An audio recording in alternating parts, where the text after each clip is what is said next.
video is sponsored by Cake Wallet, the easiest open source wallet to store Bitcoin, Monero, and Litecoin securely on mobile and desktop devices. When buying, selling, and exchanging crypto or trading for gift cards, Cake Wallet ensures privacy and security, giving you the keys to your coins. Good morning, everyone. Welcome back to the Daily Zest. I'm your host, Randi Hipper, here today on a lovely Friday. And yes, I said Friday because we work so hard to sit back, relax, and talk about Bitcoin and cryptocurrency and all the madness that is going on in this space. Guys, I have so much to cover today, so buckle up and let's get after it. If you guys are ready for the zest and the education, make sure you smash the like, subscribe to the channel, and share the stream out with friends so more people know what's going on. And also, we have a goal of 150 likes, 100 live viewers. Say good morning to me in the chat. Check out our sponsors, Cake Wallet and Market Cipher. Links are in the live chat as well as the description. Make sure to use code missteencrypto or code zesting for 20% off of Market Cipher. Yay! All right, everybody in the chat, good morning, my lovely, lovely people. We have Randi, S-Dog, my girl Alexandra G. Yeah. John Jermaine, are you finished with your lemons yet? You got to let me know. All Set is in the chat. S-Dog, Multi-Sig Dummy, nice to see you. Welcome to the show. Sawtooth Hiker, good morning. Who else? We got Lazarus, Black Hat Team, nice to see you guys. Tom Allen, Mike Volmer, Ray K, Renee Alejo said, good morning, everyone. Ready for the weekend? Me too. Me too. Who else we have? John Legend, good morning. Nice to see you. Black Hat, I said hello to. We have, Andy S. Squeaky McGee. Nice to see you. Robert Ferguson said, Randi Hipper, you're my skipper. You're funny. You're funny. Automatic Beats, it's nice to see you. Uh-oh, I got caught up there. Ooh, Johnny, good morning. He said it's the accent for me. Is the accent really that strong, though? Curtis, good morning. Technique Teak, good morning to you, my friend. Welcome, welcome. Christopher Hanna, good morning. Gary Gensler said, you can run, but you can't hide. Gary, he said one bigger mug. You might make it a security, so I don't know. Joe Harvey, good morning. Nice to see you. Crypto Sailor, nice to see you here. David G, Rob C. Crypto Nana! Everyone, please say good morning to Nana in the chat. I love Nana. She's my crypto Nana, and I appreciate her so freaking much. She exposed how bad eggs are for my supermarket and how desperately I need to move out of New York to get better eggs. We have K-Dog, good morning from Alabama. Nice to see you, my Alabama-in friend. I want to go to Alabama. I want to, like, roll tide and stuff, you know? Dynamite, Gary's on his way out. We're going to talk about this. Jay said, retired radio announcer. I'm not old enough to be retired from anything, but you know what? Maybe I could do it. Christy, good morning from Ireland. Good morning from NYC. We have an Irish friend out here. That's beautiful. I love that. Jim Reed, Mike the Miner, good morning. Eben Hands, Meninja, Gary Littlemore, good afternoon to you. David Bryan, good morning. Learn Crypto TV, nice to see you. Rob got it, good morning. Alyssa F, good morning. He says she wants some cheaper Satoshis. I do too, don't we all? Crimson, good morning. Rocky B says, roll tide, mellow fellow, good morning. All right, Mark Smithson, roll tide, got rolled. Yeah. Crypto Surfer said, spice, yes. Hugh Jorgen said, looking good, thank you, appreciate it. All right, Don Manning is here. He's trapped in New York too. I understand, bro. Listen, we got to get out of here. That's the goal. Mad Faded, baby, good morning to you. All right, MK, Jesse, nice to see you on X. All right, I don't know if I missed anyone. Joe Harvey, Glenn, good morning. All right, Smoke Stream, good morning. Didn't see you there. You snuck up on me right there. You snuck up on me. Oh, Auto, yes, we did say roll. Yeah, we did. All right, good morning, everybody. Thank you for coming to the show. I appreciate every single one of you. Guys, please, again, we're going to have Piano Maddie B sing it for us because, sheesh, this is why we got sounds. Why don't you like and subscribe and share this video? I love Piano Maddie B. Piano Maddie B will be live tonight from the Jimmy at 10:30 p.m. Eastern, so you guys better freaking go tonight and tomorrow night. I freaking love Piano Matty B. This man is so adorable. And his son is just the best. So shout out to Piano Matty B and Duke. So let's get after it, guys. We have the news. We have a lot to cover. So I'm going to get into it. Firstly, because we're in crypto, obviously we're here because of the failure of the current financial system. And as we're seeing, it's relentlessly failing every single day. Whether that's the dollar inflating and devaluing, or it's the actual banks themselves that are failing. Last year, we had at least 5 bank failures, and that included Silicon Valley Bank. Silicon Valley Bank then caused a ripple effect globally where there was a global financial crisis. And it really exemplified just how in crypto, we had FTX, and once FTX collapsed, we saw Celsius and all these other people that were tied in with FTX collapse because they were associated. The banking system is no different, especially because it's just kind of a big pyramid at the end of the day, where you have the major central banks when they first started in Europe that then branched up over to other countries to set up their central banks. The same central bankers from Europe came to America. American Revolution who? Because it's still the same people that were running the monetary system. They opened their banks here, which opened little banks and then started these little payment systems, and therefore they're all the same. And when one fails, they all fail. And it's kind of been just Band-Aids on top of Band-Aids for the banks. And it's coming to a point where maybe they can't put any Band-Aids on anymore. Not only are the banks failing, but the cities themselves are failing, especially New York, where we have New York. A lot of banks are heavily invested in New York real estate. That is a lot of their holdings, especially commercial real estate. When we're seeing a complete takeover of New York, where New York is not the same. And of course, the real estate, because of the people that are coming in this country and state, the real estate will be devalued because people are leaving. People like me want to leave. I don't feel safe here anymore. New York Community Bank is reporting over a $2.4 billion loss as their CEO departs. So not only is the bank failing, but we do have the CEO that's just leaving and wiping his hands clean as this is all happening. This sounds a lot like a bank failure. Let's look.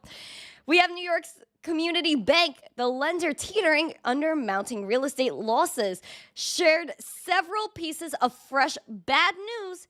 Its fourth quarter losses were at $2.4 billion. That's worse than it earlier stated.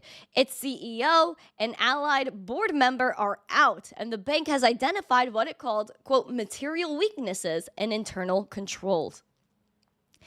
The all-at-once disclosures released in the securities filing late Thursday were an uneasy reminder of the price of the bank that they're paying for a breakneck expansion strategy that included acquiring an ailing rival less than 1 year ago. They sent the bank's already pressured shares into another nosedive, down more than 20% in after-hours trading. They're saying the last thing NYCB needed was weeks of trying to assuage investors' concerns about its financial health. They swirled around the depths of its losses, and despite that, the bank has national pressures, partly because of its acquisition of Signature Bank. Now let's pay attention to this paragraph. They acquired a lot of Signature, and we know that collapsed last year, and because they're based in Long Island, they have more than 400 branches, including Flagstar, across the Midwest and elsewhere. This is one of the nation's largest residential mortgage servicers, making the bank particularly at risk at any weaknesses in the housing market in an era of persistently elevated interest rates. So as we're seeing, we have New York Community Bank that's tied in to Signature Bank. Especially because, again, they acquired Signature. And who really acquired Signature? Flagstar. Flagstar is the 19th largest mortgage lenders, and they acquired $38 billion in Signature's assets. So all of Signature Bank has been renamed to Flagstar Bank, and obviously NYCB is tied into this because they have some of their assets. NYCB, how could they have been buying assets from Signature before they collapsed, but they weren't able to sustain it? That's why I keep telling you guys when this was happening last year, none of the math is mathing, especially because why in the world Could Signature Bank collapse and a smaller bank like NYCB acquire its assets and not be able to look outwards and say, hey, maybe we can't afford this? NYCB is struggling, down 25% today, $3.55 a share, which again, the support did not hold at $4.36. So where's NYCB at now? Again, to levels before I was born, which is right here from 1997. We're at 1997 levels with the stock. How is this okay? And are they going to start halting the stock? Will NYCB be the next bank to fail? What do you guys think in the chat? Put a 1 or a yes emoji if NYCB will be failing. Or put a 2 or a no if you think they're going to survive. But at the end of the day, it shows again, if this bank fails, if you go to your bank and that happens to be NYCB, and you can't get your money out, what happens? If this bank is insolvent, if they're over leveraged, what happens? You have to be your own bank. You cannot rely on these people because they will tell you that everything's fine. Janet Yellen was telling you that the economy is great last year when all these banks were collapsing. Yet 1 year later, we're still seeing the ripple effects of every single thing that happened. Band-Aid after Band-Aid. Oh, let's print more money. Let's help them out. Let's make sure FDIC insurance kicks in. Oh, let's make sure that other banks could acquire their assets and these banks still can't sustain themselves anyway. I don't care about what price Bitcoin is, and I've been preaching this since Bitcoin was 15K, and even below that when I started Misteen Crypto when Bitcoin was $7,000 freaking dollars. It doesn't matter how much Bitcoin is right now. What matters is you having money that belongs to you. So when your banks fail and you inevitably go to your bank and they are not open, you go on your magical bank app and it says your balance is there, but you can't touch it. This is what you will run into. It's what a lot of people ran into just a year ago. And mind you, a lot of people have short memories. They're not thinking about this right now until the next one. And then once NYCB fails, you might see Flagstar fail. And then once Flagstar fails, who else fails who's tied in with Flagstar? That's it. Be your own bank. Don't rely on these people that are lying to you every single day until they can't anymore. Speaking of people that lie to you, it's just kind of insane. We have Sam Altman from OpenAI, and OpenAI is a complete and utter anti-human organization. Elon Musk happened to start OpenAI. He was the one that started this whole thing. It was open sourced, and Sam Altman took it, closed sourced it, and started to make money off of it. Now, Sam Altman also started WorldCoin, which Sam Altman does not care about the human race. He just cares about himself and his absolutely diabolical plan of world takeover. Especially, why would he name it WorldCoin if he didn't want to take over the world? What they want to do is integrate universal basic income. They want to take your eyeball. They want to take all your biometric data and basically have control over it and manipulate it as they will, because we don't have control over that. And of course, they're working with other governments. Seems that WorldCoin ran into a little bit of trouble this morning as Elon Musk is now suing Sam Altman. Am I surprised in any which way or form? Not really. However, let's look into what's happening here. WorldCoin slid 2% in an hour as there was a report that Elon Musk sued Sam Altman for a breach of contract as per a Thursday filing. He accused them of breaching contractual agreements when he allegedly helped found the company in 2015. So hopefully this is the beginning of the takedown of Sam Altman, OpenAI, and ChatGPT. WorldCoin, I hate these people. They're anti-human. They don't care about anybody else but themselves and making money. And again, it's like kind of like that whole Ripple thing. Like people are giving liquidity to these other diabolical people that will literally sell on your head and use that money to create more infrastructure to take over your life. Life, liberty, and property. This is why we're here. We're not here to mess around. We're here to be a part of a revolution where we don't have to worry about people like Sam Altman and OpenAI when they're trying to take over your absolute life. Everything about your life. And it's funny because I'm not even exaggerating. It's a common issue. It's a common issue with people wanting to take over your life, especially people like the BIS. Who's the BIS? The Bank for International Settlements. I hate these people. Hate is a very strong word, but I'm using it. I hate these people. The Bank for International Settlements is a group of unelected bureaucrats, central bankers, that control 95% of the world's economy. They want to make sure that you don't like Bitcoin, that you don't have a word to say when they integrate CBDCs. You're welcome. Thank you. You're welcome. Thank you. You're welcome. Good morning from Las Vegas. You're glowing extra today. Maybe it's the new background. Maybe it's Bitcoin. I think probably it's Bitcoin. Thank you. It's freaking Bitcoin making us all glow, Josh V. Sheesh. Thank you, Josh V. I appreciate it. I appreciate it. Josh V, I can't.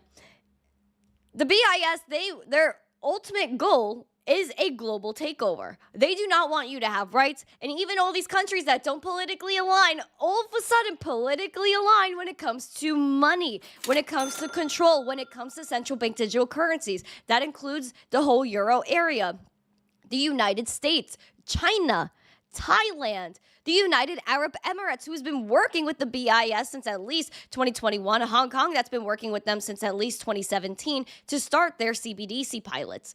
Now, the BIS wants to issue some regulatory recommendations for stablecoins. And again, they're not going to really like stablecoins because they have their own ultimate goal, which is what they can control, which is their private ledgers and their central bank digital currencies. The BIS proposed recommendations for stablecoins. In a summary of recommendations, they described GSCs as widely adoptable stablecoins with a potential reach and use across multiple jurisdictions. A GSC could become systemically important in and across one or many jurisdictions. They outlined key recommendations that aim to address financial stability posed by GSCs on both domestic and international levels. They want, global stable coins, which means that not only will there be individual CBDCs, but there will also be that one currency for the world, the one world government, the one currency. And that's biblically out there. And if you guys know what biblically happens, it's chaos once they try to do that. And they're literally warning you in scriptures about one government, one currency, and that we have to fight it or else there's going to be major things that go down. They have some priorities for global authorities to ensure that GSC risk management are effective.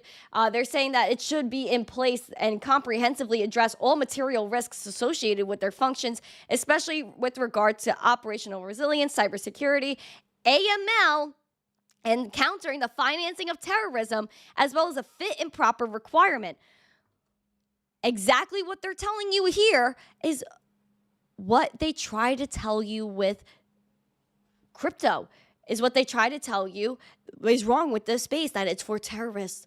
Meanwhile, the only thing that's really used for terrorism is the dollar, is the TradFi system, is cash versus crypto. That's so small on that scale compared to everything else.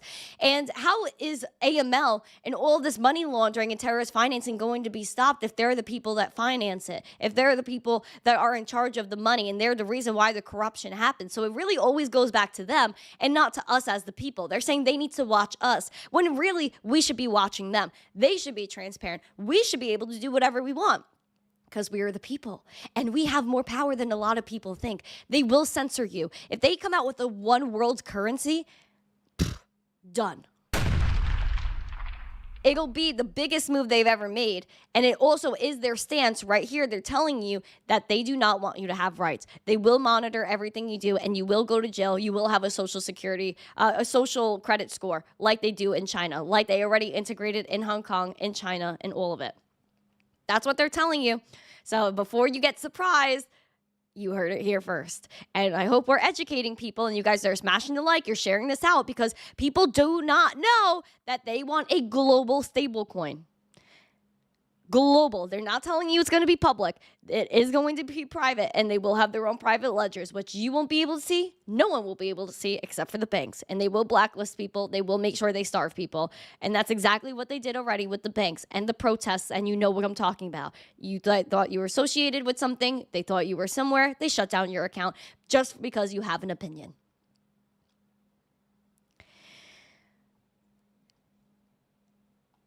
Speaking of opinions, we got a lot of them. We have a lot of opinions going down right now. And it comes from our own government, where we do have a huge thing going on with Gary Gensler. And Gary Gensler, there is a big move to get Gary Gensler out of the way, especially because he is not someone that's for the people. Regulation by enforcement isn't going to work. We have multiple senators that are jumping in, and especially on the House committee, they're going to pass a resolution to block something called SAB 21. If you guys would like to know what that means, it's basically has to do with banks, and it goes down to the fact that they're worried that banks won't be able to custody crypto. So we have a U.S. House Financial Services Committee vote in favor of a resolution seeking to eliminate the SEC's Staff Accounting Bulletin, SAB 121, as a controversial piece of guidance that directs financial institutions to hold customers' crypto assets on their own balance sheet. We have a lot of different people from the committee that are joining in, and there were 31 lawmakers from both parties that voted in favor with 20 against. Every member also voted in favor of a bill that would give the U.S. Secret Service greater resources to investigate crypto-related illicit activity. The Government Accountability Office argued that the guidance should have been treated as a more formal rule, meaning it should have gone through a different approval process. The GAO did not change the bulletin's effects.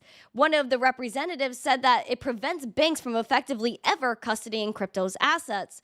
And also, they said the end result is that the banks may choose to either custody digital assets, thus inflating their balance sheet and severely affecting every other line of business, or stay out of the market entirely. Maxine Waters jumped in and was offered by the SEC staff to provide industry with the clarity that they asked for. She pointed to FTX's 2022 collapse of why there should be greater guidance for custodians, and she pointed to a quirk of Congressional Review Act, saying that overturning the guidance would block the SEC from returning to the topic in the future. They're saying whether you support crypto or not, you should want the most heavily regulated financial institutions. They're experts in custodial banking to safeguard assets. Otherwise, people would turn to riskier, unregulated options. So let's hear what Representative Mike Flood and Tom Emmer had to say about the SAB 121 and Gary Gensler's overreach, again, making rules and trying to get around people actually getting to approve them. And again, not getting anybody's opinion. Jerome Powell, Gary Gensler, they really do have a history of doing things without congressional approval or letting anybody know about it to try to, again, regulate by enforcement. High target hit, Rick. Thank you for joining. Mike Flood. In 121. House Joint Resolution 109 is a Congressional Review Act resolution that would rescind the SEC's Staff Accounting Bulletin 121. I want to thank my colleague on the other side of the aisle, Congressman Nickel from North Carolina, for his leadership on this issue, as well as Senator Loomis, who is leading this effort in the United States Senate. For those who are not familiar, SAB 121 was guidance released by the SEC in March of 2022. Staff accounting bulletins are technical accounting guidance, not something we'd usually spend a lot of time debating during a committee markup. However, SAB 121 is different. It directs covered entities that custody digital assets to do so on balance sheet. The problem is that for banks, custodial assets are always considered off balance sheet for any other asset, like securities. The ramifications of requiring banks to hold these assets on balance sheet are pretty significant. If a bank were to custody digital assets according to the parameters of SAB 121, the on-balance sheet treatment would affect their other regulatory obligations like their capital and liquidity requirements. The end result is that banks must choose to either custody digital assets, thus inflating their balance sheet and severely affecting every other line of business, or stay entirely out of the market. That's not much of a choice at all. In effect, SAB 121 precludes banks from taking custody of digital assets altogether. Now, I'm sure there are a number of banks that don't have any interest in taking custody of digital assets right now anyway, that aside.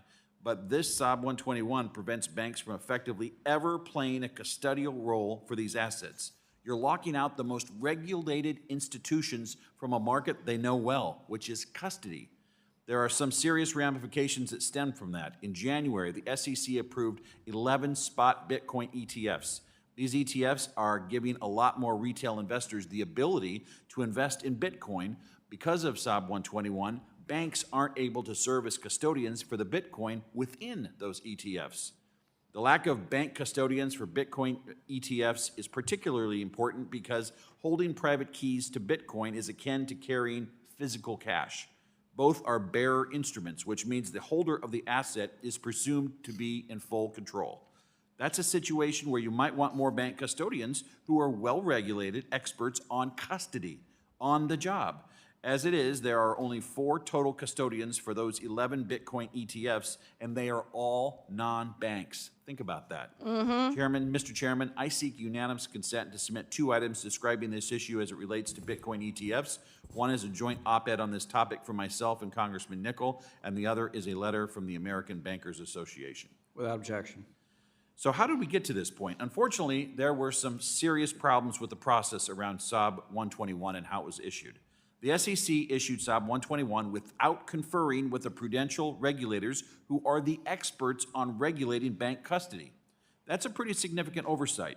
Federal Reserve Chair Jerome Powell once said in front of the Senate Banking Committee that, quote, bank custody assets are off balance sheet, always have been, end quote. Had the SEC discussed this issue with the prudential regulators before issuing the bulletin, we might have avoided the situation we find ourselves in today. So basically, they're saying with this SAB 121 that if they don't roll it back, then basically banks can't get in. But this, again, is just theater because we know that banks are going to get in inevitably anyway. We do have, of course, another clip from Tom Emmer, and he is encouraging to push this resolution so we could make sure we could get rid of SAB 121. And actually, I think, again, I find it very ironic, like he pointed out, that all of these Bitcoin ETFs, none of them are custodied by banks. There are banks that are authorized partners like JP Morgan for things like BlackRock's ETF and others, but they are not custodians. Why don't they want banks to custody crypto? And why would they make, if something's a customer's asset, why would it go on a bank's balance sheet? It just doesn't make sense. None at all. Guys on TikTok, I know you're pretty heated over there, but like, let's cool off. And if you guys have a question, the text is very small. So I'm sorry I haven't seen it. If you want to go over to YouTube and ask the question, you could. But if not, then let's calm down, all right? Thank you. Thank you, Mr. Chair. I move to strike the last word. Gentleman is recognized for 5 minutes. The SEC's Staff Accounting Bulletin 121, or SAB 121, is one data point of many at this point, demonstrating both Chair Gensler's insistence on overstepping the SEC's authorities and his unrelenting prejudice toward the digital asset ecosystem. The SEC disguised this overreaching rule as guidance, circumventing Congress and public input. It did it so it could lock banks out of the ability to custody digital assets. The impact of this illegal rulemaking that's been in place nearly 2 years? Well, first, SAB 121 introduces more unnecessary and avoidable concentration risk into the digital asset ecosystem, making our markets not fair, not orderly, and not efficient. The Bitcoin ETFs are a great example. Not a single bank provides the custodial services for any of the 11 approved ETFs. This is risky. Second, SAB 121 weakens investor protection standards by forcing crypto users to rely on less regulated and less well-capitalized institutions for custody, instead of using the established bank infrastructure. And third, SAB 121 hinders capital formation and global competitiveness because foreign banks are already able to compete in this market and American banks cannot. The SEC's statutory mission is to 1, protect investors, 2, facilitate capital formation, and 3, maintain fair, orderly, and efficient markets. Chair Gensler is violating all 3 with SAB 121, and we must pass this resolution so Chair Gensler's illegal rule ceases to be in effect. I applaud my colleague and friend from Nebraska, Congressman Flood, for his tremendous work to hold the SEC accountable, and I urge all of my colleagues to support this effort. I yield back the balance.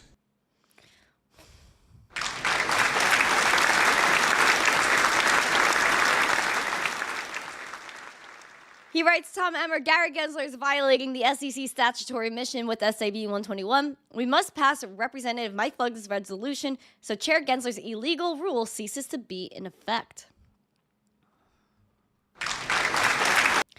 I think, of course, this is complete corruption that is going on within the financial system, and that's how things like this even get passed or even go anywhere, because they're trying to, again, skirt around congressional approval, skirt around talking to the House Financial Committee. They don't want to talk about anyone. They just want to enforce, and it's not a suggestion. It's not a guideline. They're making it a rule, even though it's not a former rule. So I would like to shout out beautiful Tom Emmer. This guy is killing the game, absolutely fighting for America. But the thing is, again, we still have the CBDC Anti-Surveillance State Act that he has to pass. We still have the fight against SAB 121 and a bunch of other things that we are currently battling with. So again, these are all things that are out there, but not passed yet. So I'm hoping that we do have some more things that we see come to fruition within fighting back against Gary Gensler and the SEC, especially because people that are a part of the SEC aren't supportive of the SEC.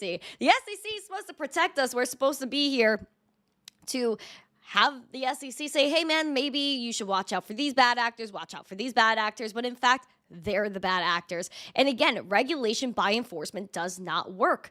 The SEC Commissioner, Hester Pierce, said herself, or Hester Peirce, actually, it's not Pierce, it's Peirce. Hester Peirce was at ETH Denver saying that enforcement only mode for crypto is happening with the SEC. Take a look. The SEC Commissioner Hester Peirce said the top U.S. investment watchdog is an enforcement-only mode when it comes to crypto, underscoring the uphill battle the industry faces against the SEC. Speaking at ETH Denver, the most crypto-friendly of the SEC's 5 commissioner, she said that the regulator needed to attend the annual gathering of crypto developers, investors, and marketers focused on Ethereum, the number 2 blockchain. So she's been hanging at the conference, and she said, what I reflect is the fact that you were all spending part of your brain power wondering how to avoid getting sued. She said in the conference-packed main stage, if we had clearer rules, you could focus on building. She has openly advocated for crypto, and she said, if we all want to bubble wrap ourselves, it would be a much less interesting country. Which, again, that's an interesting statement. She also said we need to have the ideas ready to go on the shelf in terms of what we should do when it comes to outsiders looking in at the SEC and what they're doing there. The SEC has a complete tyrannical rule right now. Regulation, again, by enforcement does not work. And it's something that is going to be the fall of this country, potentially, especially because if you have a country that is supposed to be about freedom, who's supposed to lead every revolution in terms of innovation, and we have these old people that are running this country where they're not even telling you how you can comply when there are no rules or any clarity as to what a simple digital asset is. They can't even tell you what a digital asset is. So how are you supposed to comply with anybody? How are people getting sued and fined by the SEC and spending their money and, like Hester Peirce said, their brain power on getting sued? How is that fair? It's not. And the SEC is overstepping their bounds, and there are state attorney generals that are actually jumping in on a case with the SEC, against the SEC, and that is with Kraken. Kraken is a long-standing crypto exchange that has been open since the start, completely compliant, but has had everything thrown at them by the SEC by saying their staking is bad, and that they are an unregistered securities broker that is holding and selling 11 tokens that are securities, which again, what is a digital asset? Why and how can he say that certain tokens or coins are security when he never ever proved that in court? And will he prove that in court with this Kraken case? And what are the attorney generals saying? A group of state attorney generals are arguing that the SEC exceeded its authority in suing Kraken. State law enforcement officials from Montana, Arkansas, Iowa, Mississippi, Nebraska, Ohio, South Dakota, and Texas filed for a joint amicus brief, or friend of the court filing in the SEC suit against Kraken, alongside a number of industry lobbyists and participants.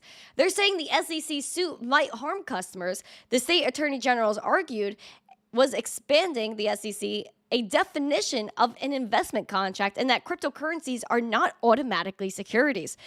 In the filing, which echoed some of Kraken's arguments, said the states are not filing in support of the exchange, the SEC, or Kraken, but rather in opposition of the federal regulator. They're saying states have a strong interest in preventing this potential preemption of consumer protection. So that's a lot of stuff right now. So states have a strong interest in preventing the potential preemption of consumer protection and other state laws by the SEC's attempt to regulate crypto assets as securities. The SEC's exercise of this undelegated authority puts consumers at risk by potentially preempting state statutes better tailored for the specific risks of non-securities products.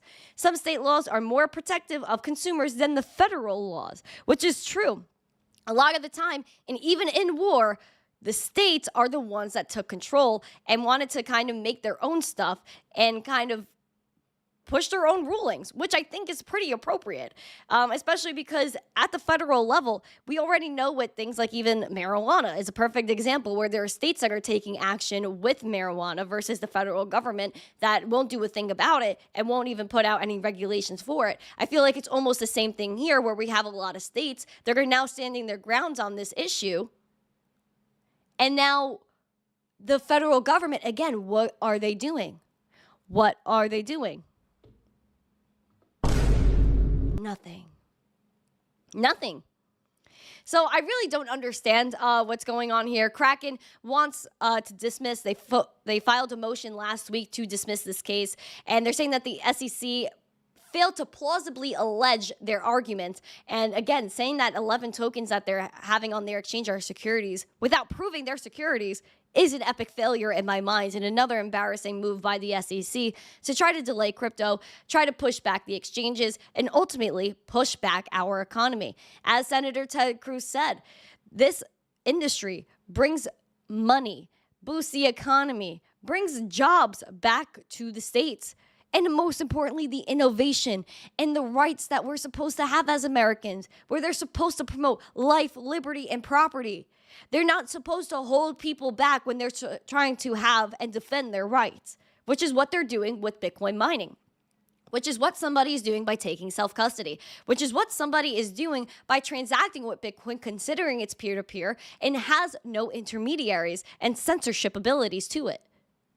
Unlike the dollar, unlike the banking system, and unlike the CBDCs that our government is currently building, along with other banks and countries that are already releasing their CBDCs, which is absolutely horrible. Absolutely horrible. We're very, yeah, that's true, Carl Coate. We're very, very behind. We're very behind as a country because we have old people that run our country. And these old people care about their money. They care about their pockets. And it's all about dollar dominance. They worry that if you have simply money that belongs to you, that they are not in control of, and they can't print to devalue you, then they will lose their power. That is it. That's what it's all about. It's all about money. It's all about power. And it's all about greed. And the greed doesn't come from us, the people. It comes from them. It comes from the 1%. It comes from people like Liz Warren that make $200,000 a year that all of a sudden have over a $70 million net worth. That doesn't come from something that's innocent. I'll tell you that. And it also doesn't help that we know that people insider trade with in our own government. So it also comes down to transparency. They don't want us to know what they're doing. They don't want us to know where money is going. And because we'll find out a lot of things that they don't want us to know. Simply. Our own government loses and doesn't keep track of billions and billions of dollars, but they want to know where you bought your coffee this morning and where you spent that $5. That's the reality of the whole situation. Hate to break it to you, but it's the honest truth. And again, this is why you got to be your own bank. This is why Bitcoin. This is why crypto. We're gonna step internationally for just a moment here because we do have BlackRock, because we have big players like BlackRock that are continuing to jump into the space in various places, not only in the US, especially with their Bitcoin ETF. They're launching a depository receipt that is almost as if they're mirroring our Bitcoin ETF within the United States. This is over again in Brazil. Here we go. We have the BlackRock iShares Bitcoin ETF that will be available in Brazil thanks to the launch of a new BTC BDR, a Brazilian Depository Receipt ETF. This will begin trading on March 1st, and they announced it yesterday. They will be the partner with their Brazilian financial market infrastructure provider B3 to offer the product. And the president of BlackRock Brazil said the launch of iShares Bitcoin Trust ETF BDR IBIT39, a lot of things going on there, advances the innovation of ETFs to allow access for Bitcoin for investors through a security, the ETF BDR, and that can be incorporated into their portfolios. They're backed by the ETFs that were issued abroad, which is pretty interesting. So you're buying their BDR, but really you're buying the ETF from another country.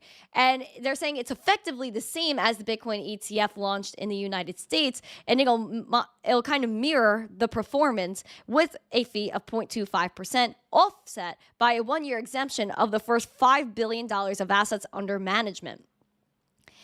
I can't believe that. They already have $201,000 invested in the market. They're still waiting for approval for the retail sale. And it was one of the 10 Bitcoin ETFs that were approved by the U.S. As well. So very interesting what's going on here. There's billions of dollars under management here, at least $2 billion under management for the BlackRock Bitcoin ETF. Obviously, BlackRock controls the world. Vanguard controls the world. And speaking of Vanguard, a little piece of news thrown in here. The Vanguard CEO stepped down. And we do know last month they did say that they were not going to put Bitcoin ETFs on their platform, which makes me think that the CEO is stepping down. We might have some moves with Bitcoin ETFs on Vanguard. However, I do not give a flying about Vanguard or BlackRock because these people say that Bitcoin isn't a part of their ideals or Vanguard doesn't like Bitcoin and the CEO didn't like Bitcoin. Meanwhile, they're heavily and the highest investors of Riot, Marathon, these Bitcoin miner stocks. So it might not go along with their current narrative, but as the CEO might step down, Bitcoin ETFs might be brought in. It still doesn't change the fact that they could easily take it off, that they could easily change their opinion. And again, these Bitcoin ETFs are nothing but an illusion for you to do what?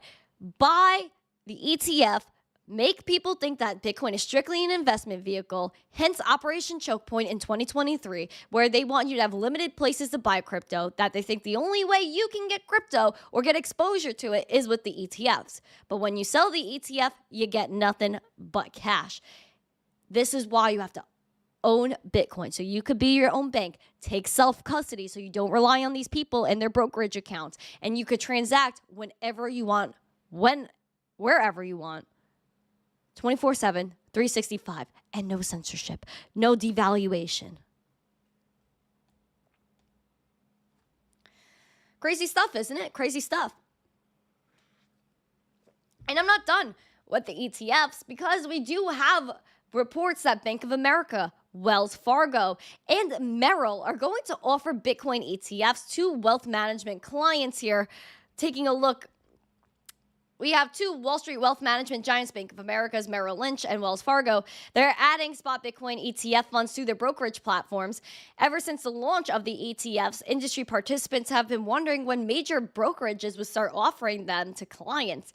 According to the report, Morgan Stanley, another titan in the space, is in the midst of deciding whether to give clients the option. But we do have Merrill Lynch, which is Bank of America, and Wells Fargo, that have been offering the Bitcoin ETFs to clients who specifically asked to get exposure to it. Now, I'm going to connect some dots here too, because this was so under wraps that Bank of America, Merrill Lynch, Wells Fargo, they were going to give clients exposure to the ETFs if they asked for it. But who chat? Who does this remind us of? Let's take a moment. You know who? JP Morgan, Chase. Because what happened with them? They did the same thing that these banks are doing with the ETFs. Back in 2020, 2021, they were saying that if you wanted Bitcoin as a client or Ethereum or crypto, you had to go and ask for it specifically. So JP Morgan and Jamie Dimon were telling their people that worked there in 2017, if you invest in Bitcoin, you're fired. Yet by 2020, you still couldn't invest in Bitcoin. But if your client asked for it, you could give them exposure. Tell me how that's fair. But also, it was under the wraps and nobody knew about it, which is the same vibe I'm getting from this, where no one's really talking about it, but they're just going to give it to you if you want. They'll give you the ETF. They'll give you the exposure. What a joke. These banks suck, dude. Jamie Sliman, I like that one, Jamie Sliman. He is slimy. It's like you look at him and you're like, ugh, like, you know what I mean? Horrible. Guys, there's 150 people here, which is what I love to see. And I would love if we could get 125 likes. If that would just warm my heart. We're 7 away from there. So let's pamp it. Pump it up. You got to pump it up.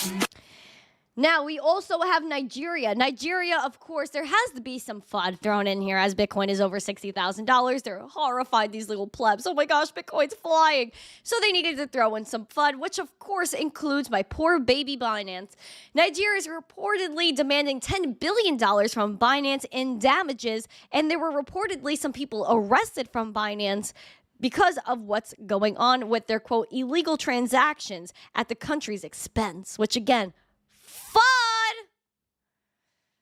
There you go. The Nigerian government has reportedly demanded a minimum of $10 billion from Binance amid the country's crackdown on the crypto exchange and a devaluation of the country's local currency. Again, this is all that they care about, is this, the devaluation of their currency.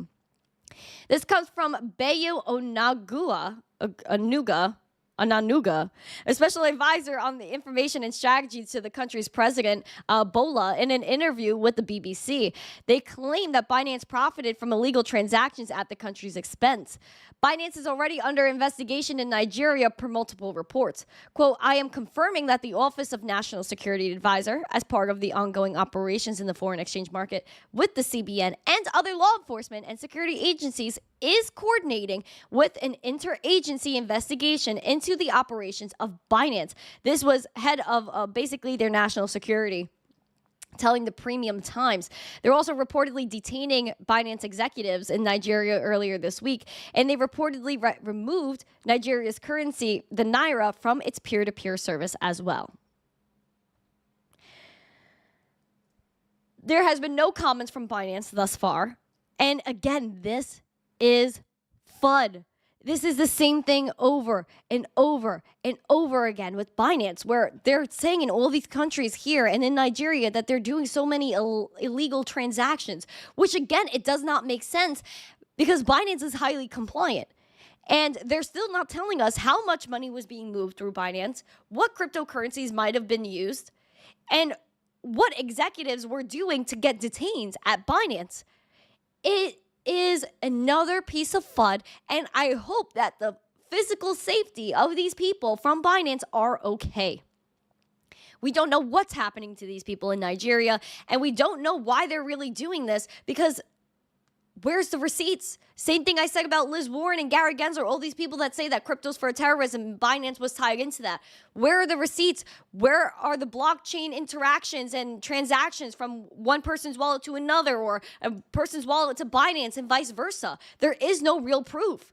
And the reason why they're doing this is said in the article, because the Naira is being devalued at a rapid pace.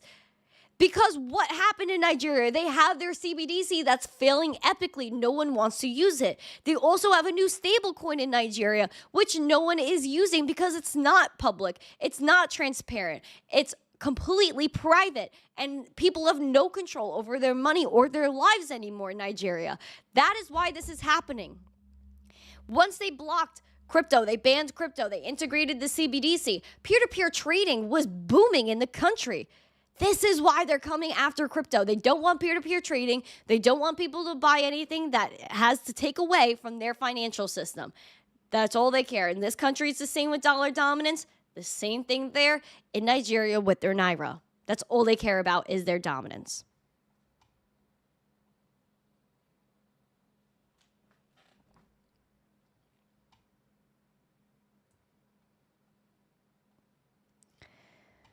$10 billion from Binance. How ridiculous is that? $10 billion for what? For something they didn't even prove. Javier, thank you for the roses. I appreciate it. Like, how could they take money if they didn't prove anything? Just weird. Just freaking weird. Nice to see everybody in the chat. Welcome, welcome, welcome. We do have some news, man. We do have some news. We have things. We're going to go into the market recap as we talk about Bitcoin and Bitcoin price. First, let's go over our bubbles. Let's go over our bubbles. I love my bubbles. My bubbles are amazing. Shout out to the bubbles. We have a sea of green. Not really. We have a lot of red bubbles too. I see them dip like chips and salsa. Thank you. You're welcome. Ooh. Thank you. You're welcome. Thank you. You're welcome. Just realized that Doge in the background wall. Doge is king. Have a nice weekend, Randy. Rose. Thank you. Potato. Vocals soon. 16.01295063 Doge. Thank you for the Dogecoin. No, yeah, this is Dogecoin accepted here. I have another one. This is a Dogecoin accepted here sticker, and this is from Gary Littlemore in the chat. So shout out to Gary Littlemore for sending these to me. And he sent it to me, so I felt like it was appropriate to put it somewhere. So I just put it up here because I felt like it went, But yeah, shout out to Gary. So we have a lot of bubbles here. So we have some big bubbles like Pepe, dog whiff hat, which is freaking ridiculous. I can't even, like, this picture just makes me laugh. I love it so much. And then we have Bonk that's actually down 10%. So we are seeing the battle of the doggy meme coins going on right now. Concerning Bitcoin, we got some sideways action here, which again is expected, but holding pretty well considering this major run-up with Bitcoin. We're at $61,560 though. And there's some people that are saying that Bitcoin bulls that are just joining the rally are a little bit late to the party. Now, I'm going to say something right now, despite what they're saying with the RSI, how it's very overheated, which I've been telling you guys for a while. We've been comparing the RSI from now to when we hit all-time highs, very similar action. However, it's never too late to get into Bitcoin. And I just want to tell everyone that now before we get into price. And I tell it to you all the time. I do not care about Bitcoin price. I think you should always have money that belongs to you. So no matter what, you have the ability to be censorship free and not devalued. So it does not matter what price Bitcoin is. The revolution matters. The technology matters. And there's only 2% max of the global population that is in crypto. So I just want to break that down as well. We are so extremely early that $60,000, what is Bitcoin going to be like? What's the price when it's going to be 5%, 10%, 20% in the world that's in this industry? It's not even imaginable. So we're still extremely early. I don't care what anybody says.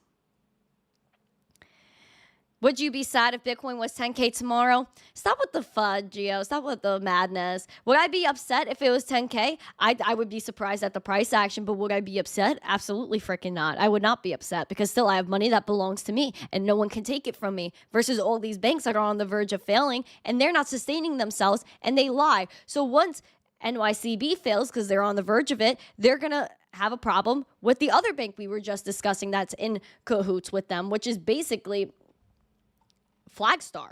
So if we have NYCB collapse, so will Flagstar. And if Flagstar collapses, then what's next? So it's all one big pyramid, like I said. That's why you got to be your own bank and take away all the extra nonsense that has to do with the banking system. So again, I don't care, Gio, what price Bitcoin is. One Bitcoin, as Dave, see, as I'm saying it, David's saying it too. One Bitcoin is one Bitcoin. Can't say the same for the dollar. That keeps getting printed and printed and printed and printed. We got 61.5 Bitcoin right now, 0.7% in the green, kind of consolidating quite a little bit after what happened, which was that major freaking pump. And you see that RSI was like, woohoo! We also have that VWAP that's sharply moving towards the zero line, which concerns me a little bit. But again, if we have a retrace, it's not the biggest deal. Green dot that was printed that pulled the momentum up. The RSI is still overheated, as you guys can see. I call it overheated. It's overbought. And that's kind of the same level we saw in October and then back here in January 23. And then even before then, 2021, November 2020, January 2021, and then even before that, October of 2021 going into the all-time high. So very interesting what's going on here. And that major resistance we were talking about that's up next is like that 66.2 before we get to that all-time high. Right now, not 62, what was this, 67, 66, 66.5, sorry. I'm all over the place. We got to get past 66K before we get to that all-time high. But also, we're sitting here at 61.5. We've been testing that 60, what was this? 63.8. And yeah, so we were just kind of moving on there. We hit it the other day when we were just running. That was absolutely insane. Like, I'm just going to throw it out there. That was wild. We hit 64K the other day. Again, it was rejected quite quickly. Yesterday, we tried to tap that 63.7, 63.6. Just didn't really work out. We closed just below it at 62.5. And now we're kind of still at that range. And I'm looking at that 59.9 or 60K maybe defined as support. Continue defending it before we could still move up to that 63.5. This is the golden zone. So again, a lot of things could be tentative here, especially because you look back here and when we failed to hold support here at the 63.7, we kind of plummeted and tried to find our support here and that Zest at 48.4, which again was pretty spicy, and we didn't hold it. And then that was the start of like the craziness that was the last bear market. So I think this level is pretty critical. The 60K entering the golden zone, and then 63.8, and then obviously that all-time freaking high, which is so freaking close. Pump it up. So pump it up. You got to pump it up. Pamp it up, gotta pamp it up, don't you know, pamp it up. It is also the start of a new month. Hype for the new month. Let's talk about Bitcoin on the monthly. Right now, we had the highest monthly close since right here. We closed that green month in October of 2021. So that was the highest monthly closure since basically the all-time highs. And it closed, I think, a few dollars below that. So it was almost the highest monthly close ever. Note that, ever. So if this month we can close at least at 62K, I would love that. I would love that. So I would be highly interested in seeing the highest monthly close ever on Bitcoin. You're welcome. Thank you. You're welcome. Thank you. Oh gosh, no. Is the rumors true? Are you getting married? 0.0120798 LTC. Thank you for the Litecoin. No, I am not getting married. I do have many fiancés, though. I do have many fiancés. I'm very hyped. This is very much a monthly breakout. Look how many green months. 1, 2, 3, 4, 5, 6. 6 closed green months. When was the last time that happened? Ooh, let's go take a freaking gander. 1, 2, 3, 4, 5, 6 green months leading to that 60K Bitcoin back here in March of 2021. So that is a very nice sign of just curvature, 1, on the charts, and 2, just that nice strong buildup to get to 60K. And we had a very nice buildup to 60K here that was very nice and confident, just like it was here. So I feel like that even gives me more hope. The VWAP, I would like to see a little bit of a pickup there on the monthly here. Money flow is schnazzy, looking great. Almost where we were at almost like it was the beginning of 2021, not necessarily all-time highs. All-time highs was like right here, and the money flow was still high. So we're almost at that level. Very interesting chartery here for the monthly. I'm so excited. This is like so bullish. Like I can't even tell you. Can we retrace? Absolutely. So I'm always expecting that. I always have my bullish and bearish case scenario. You know that. We also have Ethereum that's absolutely killing it. $3,398 right now. Kind of trying to tap that 3,400, but we're 1.75% in the green. Green money flow is looking beautiful. Although the VWAP has that curvature, which I don't really like curvature on the VWAP, but especially when it's curvature that's going downwards like that. I would like a confident, you guys know I like confident pushes to the upside, kind of like we had here with the money flow. Although we do have a fresh red dot that was just printing on the daily for Ethereum, so I'd be a little wary of that. Might not affect price too much, but you never know. So I would also look at the RSI that's very, very overbought, probably the highest level of overbought we've seen since here in November of 2023, and previous to that, January of 2023. So be careful. This is a beautiful run up for Ethereum, though. I will say that. But if it retraces, I wouldn't be surprised. It did hold for a few days before making this next move. I would continue to look at the 32.30, see if that's defended. Next bullish level is that 35.40, 35.50. That's really what I'm looking at next. And even on the monthly, we're looking pretty good here. Where, oopsie. Go Ethereum, go. There we go. Sorry about the chartery. Sheesh. We do have a lot of nice green here. 1, 2, 3, 4, 5, 6. 6 green months for Ethereum. And then we even saw that 1, 2, 3, 4, 5, 6, 7 green months leading up to that 2750 and eventually taking us to that all-time high. But that was a few months, well, over a few months after that. But it's giving me those vibes where we're having a nice strong run up. This was the highest monthly close we've had since this month, essentially, here in October of 2021. But again, we outperformed this month right here of March of 2022, which is absolutely awesome. And during those 2 months of March and April of 2022, we were testing the same level that we tested the month we just closed, which is that 35.50. You're welcome. Thank you. You're welcome. You getting married? 0.03012916 LTC. Bruh. Thank you, Kermit. Welcome. Hello, Kermit. But yeah, still, 35.50 is a highly significant level. You're even seeing it on the monthly, so I'd watch out for it. And if we test it, I would like to close above it for the monthly and see if that could maybe take us to our golden zone there. And let's go to Litecoin, because Litecoin's the freaking right coin. I freaking love Litecoin. Litecoin. I freaking love Litecoin. I'll always love Litecoin. And I hope that you guys love Litecoin as much as I do, because we're going to the Litecoin Summit, baby. Yeehaw! Thank you, Sam 2020, for the hat and mustache. Thank you, Clicker, for the hand hearts, too. Hand hearts to you. Guys, Litecoin Summit, July 24th to the 25th in Nashville, Tennessee, baby. Make sure you guys are there. Use that link in the live chat in the description to support the channel. The price is the same either way, $84 a ticket. And we are at $82.78, 3.5% in the green. We were just at $84 earlier before I went live. I was hoping we would stay there for the purpose of the charts and the zest. Shout out to Richard. Thank you for subscribing. I freaking love Litecoin. Shout out to Frank, too.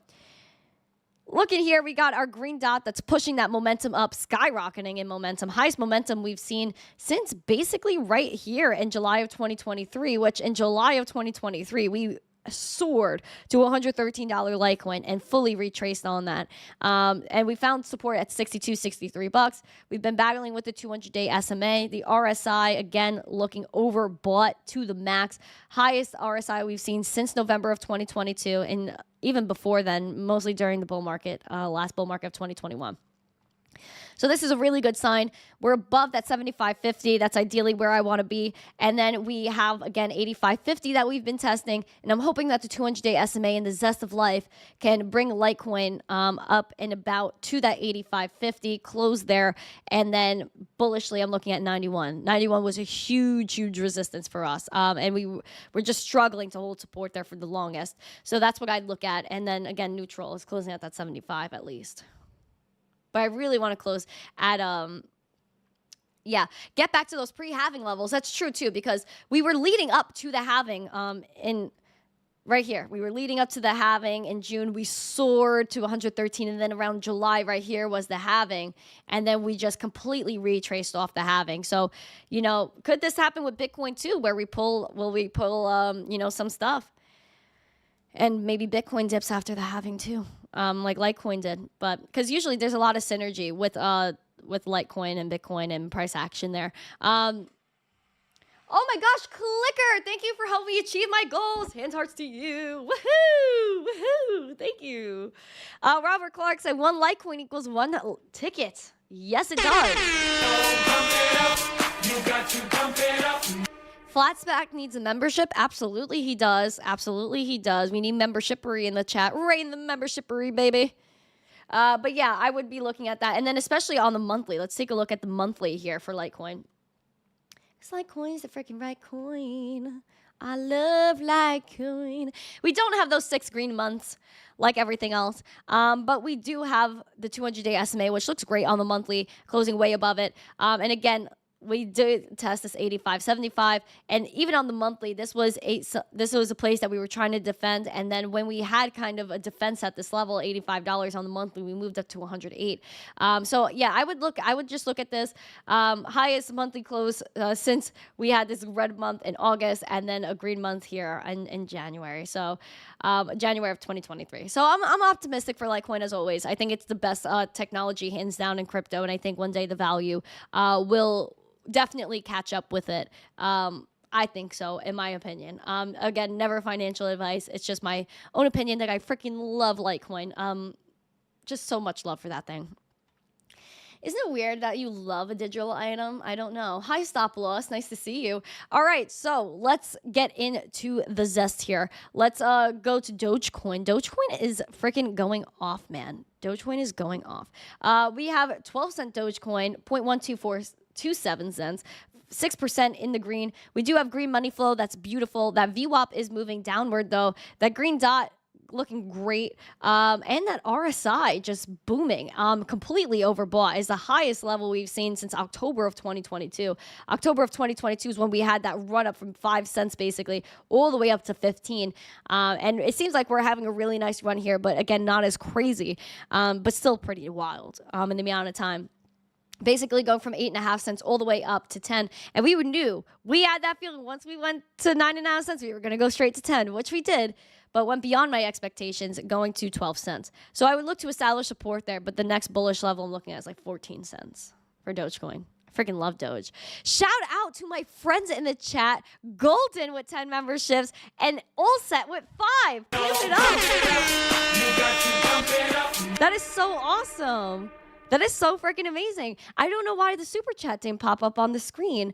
This thing chooses when it wants to work, I swear. I'm sorry if you guys are sad about that. It should pop up. Meh. But thank you guys so much. Membershippery!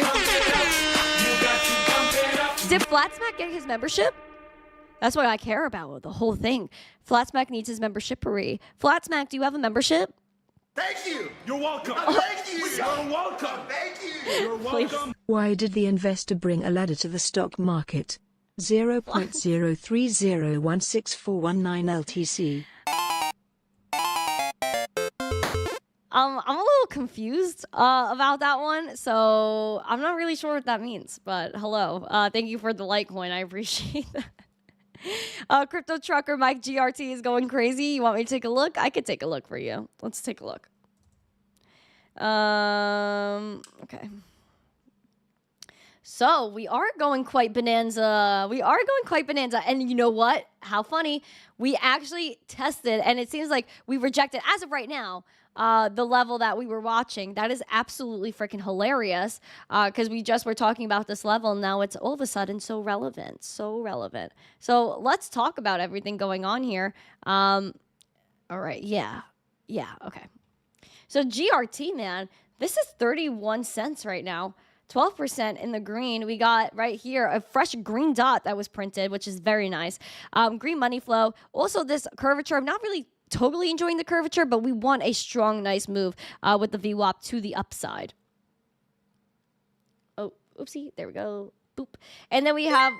Thank you, Jared, for subscribing. Then we have the RSI that's very, very overbought. So I would just take a look at that and see if maybe this can indicate an incoming uptrend, especially February 2023, looking back there, where we had that very overheated RSI, and then we just kind of took that dip down to 8 cents. Found our support here at 12, above the 200-day SMA. Found footing at 17 cents. So again, I'd be looking at, again, if we went bearish, that 21 cents, again, because it was a major rejection point. But also, again, we have our 32 cents, which we failed to really hold as support back here. And once we rejected it, it was a heavy freaking rejection. And same thing here where we held support and we had like a really nice boost through this 32 cents. We had some really nice price action. Now, it also goes to our next level, which again, we were really failing to hold support here in the past at like 40 cents. So that's where I would like to test next and see if maybe it could hold support or just blast right through it, depending on how it handles 33 cents. So neutrally, I would like to close at 33 cents. Bearish, I'm still looking at that 22. Thank you. 22. You're welcome. Thank you. You're welcome. Thank you. You're welcome. Because they heard the best returns were on the high rungs. 0.03004271 LTC. I'll give you a good Kraken jokes with these freaking Litecoin super chats is actually hilarious. I rolled out of okay, all right, gotcha. Crypto Shark, nice to see you. Welcome to Ninja. What up? Gary Gensler, what are you doing? David G said his coffee wasn't good. He's got to go get more. I'm supportive of that. Golden said he's not to the coffee yet. You just woke up doing finances real quick. Listen, Golden, get your coffee. Here, I'll pass it through the screen. Here you go. Did you take your sip? Golden, take the sip. Okay, good. Hope it's nice and toasty for you. Hope it's nice and toasty. Jared, nice to see you. Maybe said he's got over a cup himself. That's beautiful. Daddy-O, good morning. Multisig, Kyle Rosa, everyone in this chat, good morning, good freaking morning. Sadie, sometimes, we have beautiful people. Chatan Patel, nice to see you. You want to talk about Solano? We could do some Solano. Golden said he took a sip and gave some more membershippery. Membershippery. Right, Chris Fox and Ovalborn OG. Woohoo. Good morning, everybody on the ticker tacker. Gerald, nice to see you. User says I need more watchers. I agree. That's why you got to like and share and follow. Let's keep going. Let's go to Solana. Solana.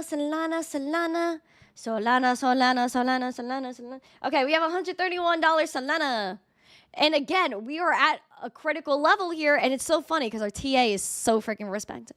$131.21, 4.4%. Green dot pulling up that momentum, shooting right there. Like Golden shooting out memberships like a good person he is. And he's bing-bonging away. Hold on, let's get a bing-bong. Bing bong. We're bing-bonging away. We have some nice curvature on this money flow that's bringing that into the green. We also have the RSI that's approaching overbought. So we're really pumping on the RSI. 130 has been kind of respected. We were worried about this 120. We went confidently past it, which is nice. We closed right above it at 126. The resistance kind of at 120 exactly. Keep looking at this 133, and if it keeps testing, if it keeps rejecting it, again, I'm still looking at this 104 as support. And then even below that, if it goes horribly, 94. But even above that, let's give the bullish case scenario, which is $169 based on failing to hold support in the past, but when defended went to $200. So I just be wary of that. But also, again, Solana has had major moves Bing bong. recently. Binger freaking bonger. Why is Litecoin so good? Because Charlie Lee created it. That's why it's so freaking good. That's why. And because it's the best technology ever. That's Bitcoin's code, just with some adjustments that were needed because Charlie Lee foresaw all the issues that Bitcoin was going to have and how to solve them and what he had to do to fix what maybe mistakes Satoshi left with Bitcoin. Boom. Andy S. wants some Alivium. Sure, I'll do some Alivium. Thank you, Michael, for the roses. And who else? Magic Sun for the lightning bolt. Thank you. Let's go to Alivium. So, Alivium. Right here. Rejected 130. Rejected 120.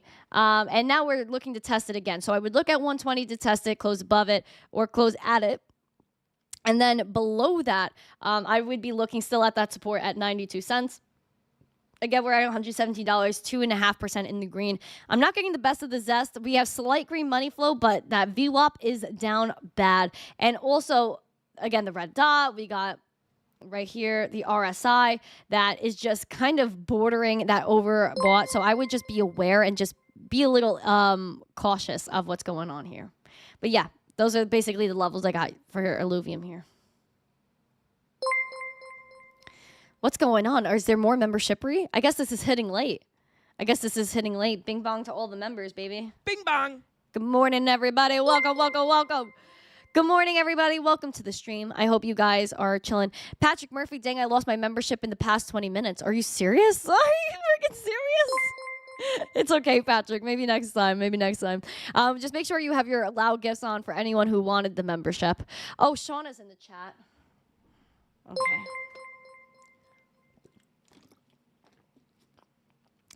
Nicholas Pitts, welcome to the show. Patrick, I know. You got to be a member. You got to be a member. You got to join as a member. Hold on. Let's get the YouTube.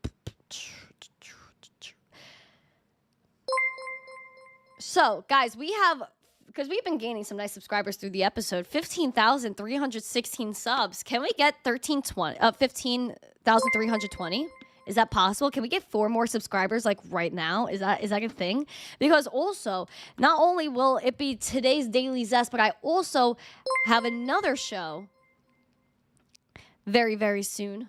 We have a show at 2 p.m. today, so make sure that you guys aren't leaving this beautiful channel, that you stick around. Obviously, you could watch other people in the meantime, but come back at 2 p.m. Eastern because the Zest is here, and you want to be here while it's zesty. So after this episode ends, you will be redirected to the next one. I'm going to have Dan from Chart Guys. Look at him. Look at him with his beanie. Look at him with his thoughts. He's in deep thought right there. Deep thought. So yeah, I would go over to that live stream after this. It is at 2 p.m. Eastern, so we have a lot of time. We have around 3 hours until we got that show. So we're gonna get after it today. So again, this is not the only show today. Be back, Gary Gensler. I know you're gonna be here for the 2 p.m. show, right, Gary Gensler? Right, Gary. All right. Dan and I have the same hairstyle, Gary said.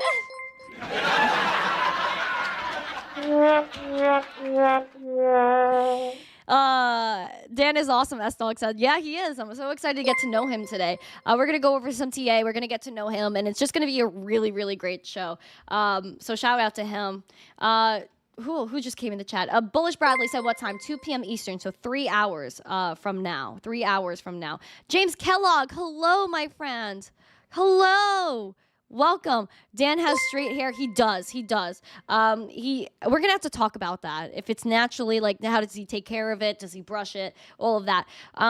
We need 4 more subscribers. Can we get 4 more subscribers? Is this possible? 15,320. Who's gonna subscribe? Who's gonna like, subscribe? Don't you like and subscribe and share this video with someone you think might like it too? 'Cause we're going to the gym. It's gonna be a real, real good time. We're going to the gym. This is not financial advice. I freaking love that song, bro. I love that song. Shout out to everybody that got a membership. I'm so happy. Thank you, Golden. Thank you, everybody that was rating memberships. All set. Thank you. And shout out to Dave. I don't know why his super chat didn't pop up, but he said my dress is cute. I appreciate that. I love this dress. This is the one I wore on my birthday, actually. This one I wore on my birthday. It's got pockets. It's got freaking pockets. It's so pretty. I love this one. Oh, Billy Goat Tails over there on TikTok giving me a heart me. Thank you, Billy and fam. I don't know who runs that account. I think it's Billy. Hello. Sirius, nice to see you, Serious Soul. You're a very serious soul. I appreciate that. Patrick saw you talking about your dress. Gary, we have the same dress. That is so nice. That is so nice. I think we should go and take a picture together, you think? I think it would go really well. Lazarus said we don't need fiancés. We need finances. Crypto finances. Sounds pretty good. Sounds pretty nice. Oh, you guys are great. Oh, Biomex. Oh, Biomex runs it. So hi, Tony. Thank you. Appreciate it, dude. Gary's now a member. Look out. Yeah, Gary's going to throw all of his own emojis in the chat. It's pretty much what's going to happen. But yeah, guys, if you haven't yet, I would really appreciate also hold on. I would really appreciate if you guys could go over to that video that I posted yesterday for Prime XBT. So it would be really awesome if you guys could kindly click on that, enjoy the video, and skip the ad. And I go over a bunch of things, how to use the platform. It's an educational video. So please make sure that you guys go visit that video after this. And as you go, like the other one too, for the 2 p.m. Eastern episode. But please check out this video. Please give me some love on it and help just boost it so other people can see what's going on and how to get started with something completely new. Shout out to Chris Fox. Hello, everybody. Welcome, welcome, welcome. Jared Taylor, what's up? Nicholas Pitts, nice. Congrats on your nodes. Congrats on your nodes. I'm happy for you. Guys, we're going to get after it. I'm so excited for everything. I'm excited for my 2 p.m. Eastern show. So I have a few things I have to take care of before then. So I'm going to go get after it. If you guys see a short video by me or any video by me, please make sure you like and share it. I'm also going to be posting an interview I did with another project because they're doing something that's totally changing the game. So I'm either posting that today or Monday, depending on how soon I could get it all done. But we're going to get after it. I'll see you guys at 2 p.m. Make sure you hold on. He's got it. He's got it. Maddie B. Why don't you like and subscribe and share this video? Thank you. You're welcome. Oh, God, no. You're welcome. Thank you. Freaking gosh. Do you think I'll sell my Bitcoin? 0.0300989 for LTC. No, God! No, God, please, no! No! No! No! No! We also have one more subscriber. 15,320. Pamp it! Go, go, go, go! Pump it up. You got to pump it Come up. on, I'm not leaving. I need one more. One more. I will leave. One more. That's all you guys got to do. Come on. Pump it, pump it, pump it. Pump it up. You got to pump it up. One more subscriber. I see you out there. I see you not hitting the button. Someone's sitting there. They're like, oh, I don't know. See, they just Whoa. What a meanie poo. What a meanie poo. This is crazy. This is crazy. Skeeter McGoo says, sub, please. I support that. Seems like someone got salty right there. Oh, they're back. They're back. One more. Come on. Oh, Gary Gensler. Of course he did it. Let's go. One more. One more, guys. Miguel said, yeah. Jeff said that was me. Haha. I'm right back. Oh, Jeff. Jeff is trolling me in the chat. Hello, Jeff. All right. I think we need one more, but I think someone's a little iffy out there. Billy Goat Tails, thank you for all the love. We have Time Gap. Thank you for the gifts over there.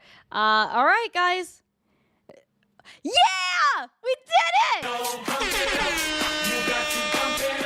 Woohoo! Oh, thank you, Pablo Chuco. I appreciate you. Scott Rhodes, let's get it. Thank you guys so much. I appreciate you. You guys are too funny. You guys are too funny. Joe Marsek, I was number 15,317. Well, thank you for that. Thank you. All right, guys, thank you again. I appreciate you. Have an amazing day. Mrs. Crimson, morning darling to you. Hope you're doing well. Thank you for jumping in. Again, make sure you guys like, subscribe, share this out. I will be back later. I will be back at 2 p.m. Eastern. Make sure you guys are here. You're there. You're zesty. You'll be redirected right after. Have an amazing day. Have an amazing Friday. A great weekend. I'll see you guys in a few hours. And as always, stay zesty. Peace.